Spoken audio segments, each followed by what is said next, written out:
Hello everybody, today I will present the paper linking player types to user experience, considerations for the design of a platform for the education on sensitive topics.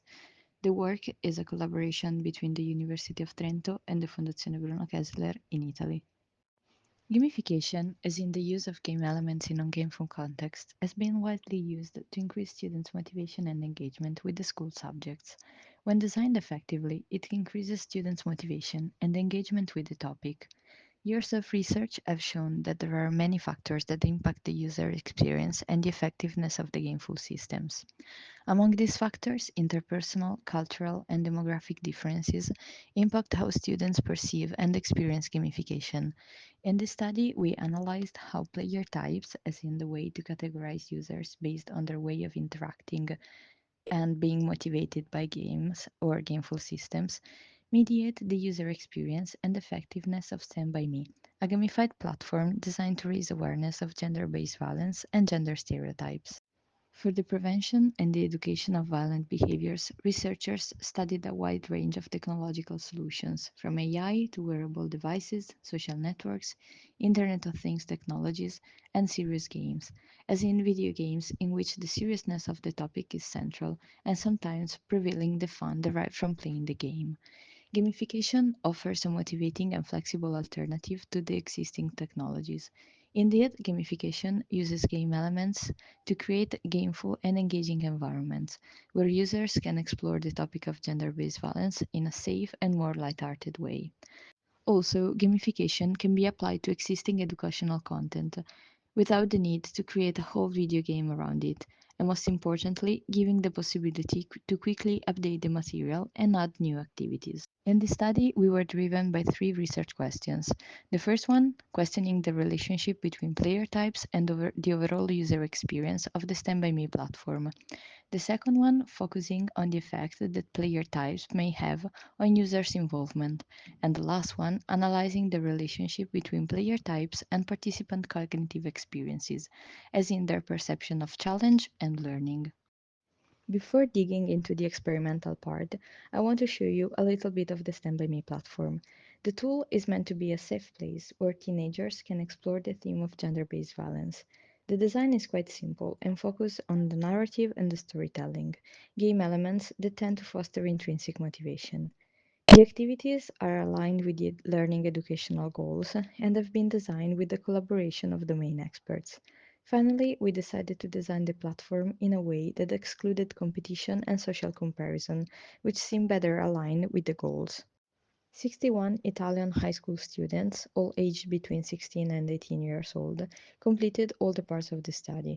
The study was conducted in schools, and therefore it was not possible to balance between genders. Participants divided into their respective classes first filled in a questionnaire on their demographics and then a questionnaire regarding their player types. We decided to use the Hexad questionnaire as in the Hexad model seems to be the best one for assessing player types in the context of gameful systems. Then, participants used the platform for about 35 minutes and finally completed a second questionnaire to assess the overall user experience, along with fun, motivation, engagement, perceived challenge, and perceived learning. We decided to treat the player type scores as a continuous variable and to use linear models to analyze the data. In this way, instead of assigning participants to a single predominant player type, we could see the interaction between the whole range of values and the UX score, and we could use the data from all the 61 participants for each player type. We created the model using a backward and forward stepwise approach while maximizing the AIC, and we used the leave one out cross validation. Finally, to check the goodness of the models, we calculated the mean square errors. The results showed that all the UX variables we analyzed scored above the neutral level of 3, except for engagement, which scored slightly below. For the player types, we found philanthropists, free spirits, and socializers being the most common in our sample, while disruptors and players were the least common ones. Moving on to the models, we found that free spirits showed a positive and significant interaction with the overall UX score, suggesting that the StandByMe platform appeals more to users who enjoy freedom and exploration. To address the second research question, we built a model for engagement, fun, and motivation. Achievers showed lower engagement, with a negative significant correlation, while players found the platform more appealing. This may be because our design emphasized intrinsic motivation and avoided extrinsic rewards, which are often valued by achievers. In the motivation model, free spirits again showed a positive and significant correlation with the UX, likely due to the platform's focus on free exploration rather than constraints. For the third research question, we found no significant relationship between perceived challenge and player types, although a non-significant trend appeared for free spirits. Finally, we were not able to compute a model for perceived learning. One possible explanation is that the educational content of the StandByMe platform minimizes the variability in students' perceived learning regardless of their player type. We also included age and gender in the models. Results showed that older participants reported more fun and found the platform more appropriately challenging, suggesting that they may have processed the sensitive topic more easily. The platform was also considered more fun by male participants, probably because they felt less personally affected by the personal experiences.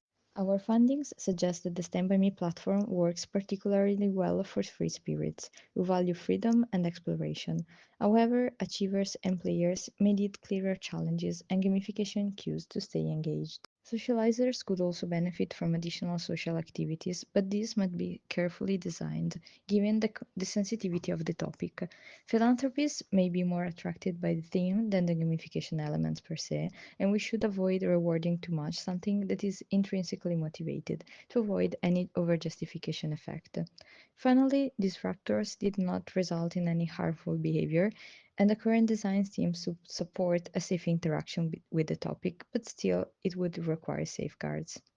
In conclusion, player types and demographics can influence the user experience of a gamified platform designed to raise awareness of gender-based violence, but also other factors such as prior knowledge and digital literacy can also play a role. The limitation of our studies include a small and homogeneous sample size, the reliance on self-reported data, which always brings some bias with it, and also the absence of a control group. Future studies may also want to try to study how to use adaptive gamification and a tailored design to enhance the inclusivity for all the player types. Thank you for your attention and don't hesitate to contact us if you have any questions.